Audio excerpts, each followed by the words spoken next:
Hey everyone, Tactics here, and today I'll be running you through all of the major gearing changes and adjustments that are going to be happening in Season 3 of Dragonflight. This includes changes to crests and the upgrade system, crafting, the catalyst, teardrops from raid, very rare loot from raid. The list kind of goes on here. There's a lot of changes, and my general vibe is that there's a lot of good stuff happening here, so I am very hopeful that Season 3 experience in terms of gearing is going to be better than Season 2, particularly for players that do a lot of Mythic Plus but don't necessarily raid. So let's hop into it, and the first one, I'm sure a lot of players are going to be pretty happy with here, and that is the crests here are now a currency. As you can see here in the currency tab, they're not going to be clocking up your bag space anymore, and on top of that, there actually only is going to be one type of crest, so fragments are gone out of the game. You just have crests here, but they kind of function essentially like fragments.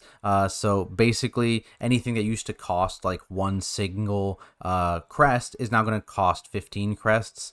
So they're basically fragments, right? You're going to earn 12 crests from a Mythic Plus dungeon in time as an example. So basically they've deleted crests rather, and kept fragments and just renamed them crests. But essentially one currency, and it's in the currency tab, not in your bag. Good change overall here. In terms of the cap, it was reduced, so something a lot of people expected. Gearing was very, very fast at the beginning of Season 2 to the point where you were like fully geared within like 3 weeks in some cases, and so they've reduced that cap down from the 10 total crests, so 150.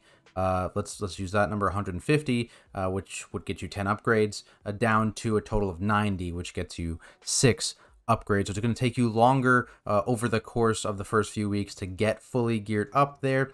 But later in the patch, like when you get to like where you are currently in patch 10.1, or in Season 2 rather, you're going to be able to just go farm these because your cap's going to be super, super high. You're never going to reach it, right? So similar effect later on in the season, just takes a little bit longer initially, but there were a couple of compensation buffs added to the system to outweigh that kind of initial downside you're going to be getting now because of that lower cap. So the first one is that you can now upgrade your lower ranked crests once you have gear in every single slot that is at that crest's max eye level. So for example, using Season 2 numbers, if you have everything at 437 eye level, you can then move or transition worm crests into aspect crests, and that ratio is 6-1. So basically you trade in 90 of a certain crest and you will get 15 of the higher level crest. So there's a bit of a tax there, but overall it's something that you would otherwise not be able to get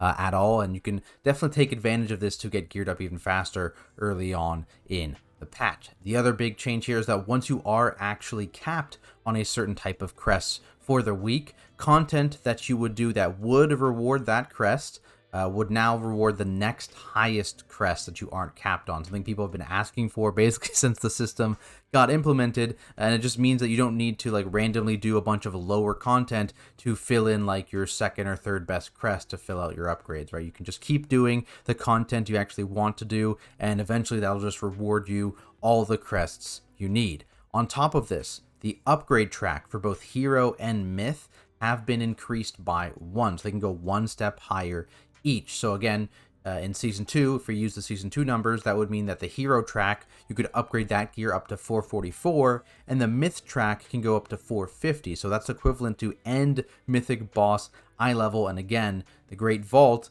does drop that gear, right? So Mythic Plus players here are now going to have access to 450 eye level gear, where beforehand, obviously, that was only accessible via rating. And that kind of transitions nicely into talking about our next section here, which is the Great Vault and the Catalyst. Like I said, Great Vault is going to be dropping that Myth Track gear. Of course, that Myth Track gear can now go up an additional step. However, to kind of compensate for that, they have increased the key level required in order to actually get to the myth track. And so this is going to basically affect keys at plus 14 through plus 20. And essentially what it means for most players is that if you want to get myth track gear, you now need to complete a plus 18 key for your Great Vault, not a plus 16 key. So right now, if you do a 16 in Season 2, you'll get myth track gear. That's going up to a plus 8. 15. Plus 20 remains the cap on loot rewards from the Great Vault, but now this is going to reward an equivalent to 444 gear instead of 447, though again, keep in mind that 444 gear can still be upgraded up to 450, so the net gain here is still higher. It's just that the initial value of the Great Vault, especially earlier on in the patch when you are kind of gated by Crests, is going to be a little bit lower. Big news coming with the Catalyst, as it is now opening week 1. Yes, finally, the Catalyst is open week 1, not like week 6 or week 8 or whatever the heck it was before. Fantastic change. One adjustment is that it's going to be getting charges every 2 weeks instead of every single week. But even accounting for that reduced charge speed, the average player is going to be gaining their 4-piece well before they got it in Season 2, particularly if you had to wait for the Catalyst in Season 2 to get your 4-piece or to get even like your 2-piece or anything like that. That is going to be, you're going to be fully kitted out before that even happens, right? Because you're going to be starting with a charge with the Catalyst on week 1 and then every other week from there, so week 3, week 5. The KSM AOTC token still exists, so whenever you do that, you'll get a free Omni token on that character, so that's going to be something that a lot of players are going to be getting as well. So that's immediately week 1 or week 2 if you're getting KSM week 2 or AOTC whenever, right? That's going to be 2 tier tokens without a drop, just guaranteed ASAP, and you can put those on any slot too. So I think everyone in the game is probably going to be getting their tier set way faster in Season 3 than they have in the past, which is just a good change. From there, let's move into talking about raid loot. And one thing actually we haven't mentioned yet is the eye level gap happening this season. This is just all loot, really, not just raid loot. But basically, instead of going up 26 eye levels like you would expect in normal patch, we're actually going to be going up 39 eye levels. So an extra jump of 13 eye levels there compared to a normal tier gap. So likely you're going to be replacing pretty much every single piece you have. Nothing's likely going to be left behind. Going to be bigger upgrades and probably, obviously we don't know yet, but the raid is going to feel a bit more like the first raid of an expansion, as opposed to, you know, you're coming in already fully geared from the previous raid and it's a little bit easier. So we're going to see how that shakes up, but interesting change here for this season. Now we also have a blue post that was released this week talking about some things about raids. Let's pull that up here. Here we go. So basically, here it is. So again, Revival Catalyst opened during the first week. In conjunction with the earlier opening of the Revival Catalyst, tier armor tokens will continue to drop at the current 1 to 3 rate relative to non-tier loot. So here, basically the logic is, because the Revival Catalyst is opening so early, because people are likely going to be getting tier faster, tier loot is going to be devalued very quickly, and because of that, they want to just keep tier dropping at a lower rate to give you more chance of getting that other loot that you may be interested in. I actually really like this change because it basically makes things like trinkets easier to obtain, any other raid loot that isn't tier specifically easier to obtain, and you will also still be able to get the like non-tier gear pieces in tier slots from raid as well, right, that you can now catalyze ASAP. So I think this is a big win for loot drops in raid. Fantastic idea to keep this the way it is instead of reverting back to the 50-50 tier split to non-tier loot. So very happy to see this.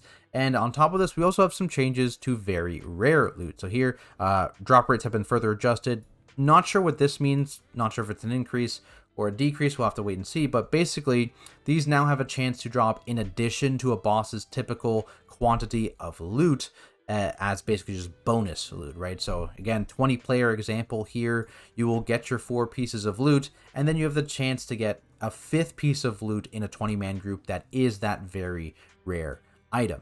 Again, this kind of addresses that issue of like, hey, a tier boss drops a very rare item, that's now like a very rare item, right? Because the tier is automatically taking up a slot. Obviously, that's been mitigated slightly here, but now it just doesn't even matter because very rare items will drop in addition to the boss's actual loot. I'm not sure if the boss's regular loot can also roll the very rare item. It's a little unclear. I would assume that it's just as bonus loot, but you know, again, we'll have to wait and see. But overall, I think this again is a pretty positive change. We'll have to see how the drop rate is actually adjusted, but you know, overall, I like the idea here. All right, so that's raid stuff. Now let's go and talk a bit about like crafted gear and stuff, because there's some updates to that. There's new embellishments. Actually, I believe most of them are raid drops here. Okay, so Dream Tender's Charm, so you gain stacking crit well above 70% health, similar to one that we already have here. Works in any armor slot. There's got to be another one in here for sure. Verdant Conduit here, again, another armor slot one. You just patch it in. And spells and abilities sometimes provide secondary stats, so a chance to proc secondary stats here. Moving on. Oh, there it is. Yeah, Tindril, easy. First shot. This one's pretty interesting. So this is a plate helmet. Set stats here, crit verse. And basically it's a tank helmet. When you take damage, you basically get a shield and you buff a random ally within 30 yards. And then if you guys ever move within 5 yards of each other, that ally gets a smaller shield, like 2/3 of the size shield on them as well. This actually scales quite well. So this is a 382 version, but looking at like the what's it going to be, like 486 or something like that version that you would be getting in this patch, it's a pretty big, it's a real shield. So potentially interesting as like a defensive option, especially in 5-mans, where you're going to be able to proc that relatively consistently. Definitely interesting for sure.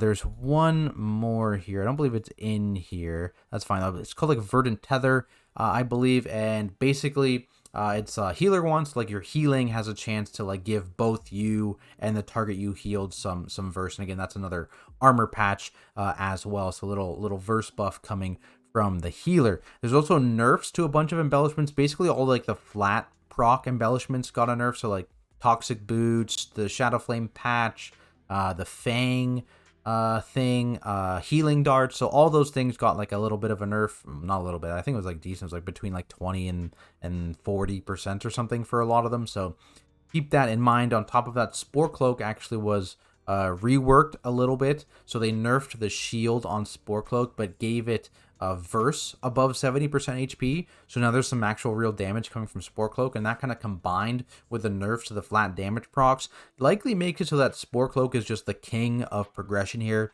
If you're a progression raider, get your Spore Cloaks ready for sure. It's going to be giving you damage. It might not give you as much damage as some of the other things, but it will save your life. So Spore Cloak is going to be a raider's best friend for sure. There's also a new enchant in here somewhere.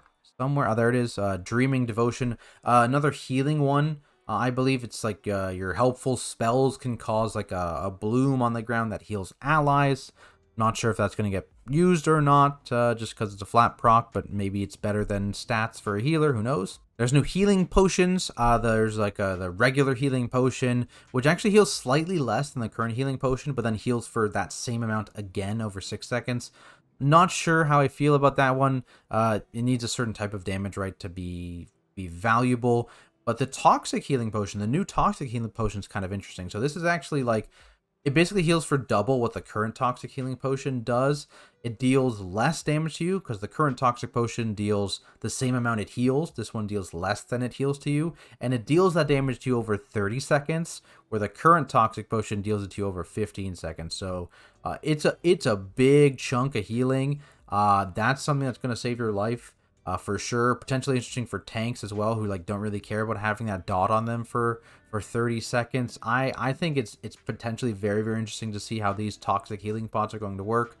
So, you know, again, wait and see, but something to keep an eye on for sure. In terms of crafted gear, eye level, this was initially reduced, but it's been brought back up. So basically, it's still at the equivalent of 447 for Season 2. But again, it has that slight relative nerf it's getting because the myth track is getting extended up to 450 equivalent. So other gear will be able to now be upgraded above crafted gear. I think that's pretty fair. Just because, again, you get the pick stats on crafted gear, things like that. And just, it kind of felt weird. I don't know, how did you guys feel? But me personally, it felt weird having my full BIS be like 70%, 80% crafted gear, right? And so basically it just means that you kind of have that fallback if like raid gear or dungeon gear has kind of bad stats for you. You can now just say, hey, I can craft a perfect statted item here with just a very small eye level reduction. Really good for rings, for example, because you know you get your guaranteed stats and you get a guaranteed socket as well. So that's pretty nice. You also do have a little table here to kind of talk through everything we've talked about. So I've left the Season 2 relative eye levels here on this, and this is what the Season 3 eye levels, again, 39 gap here. The extended myth track, the extended hero track, where all the crafting is going to be ending up here, what your Great Vault is going to be depending on key level, what the drop is depending on key level, all that stuff. The bosses in the raid that drop that respective eye level, though again, this is a little less relevant now because everything can just be upgraded, but something to keep in mind potentially here. And again, just all my little notes on the edge here. Something we didn't talk about was that legendary two-handed axe, likely going to be 496 eye level. We obviously don't know much about it yet, but that's going to be interesting to see for sure. But there we have it, guys. All the changes to gearing coming with patch 10.2. I would love to know what you guys think. Are you happy with these changes? Were you hoping for more, maybe hoping for less? Let me know down in the comments below. Remember, with this season coming means that all of my guide videos for Mythic Plus and Raid will be dropping very soon. So make sure you are subscribed to the channel so you know when those get posted. As always, I gotta give a big thank you to all of my supporters over on Patreon. You guys help me to continue to do what I do. Otherwise, thanks everyone so much for watching, and I'll see you in the next video.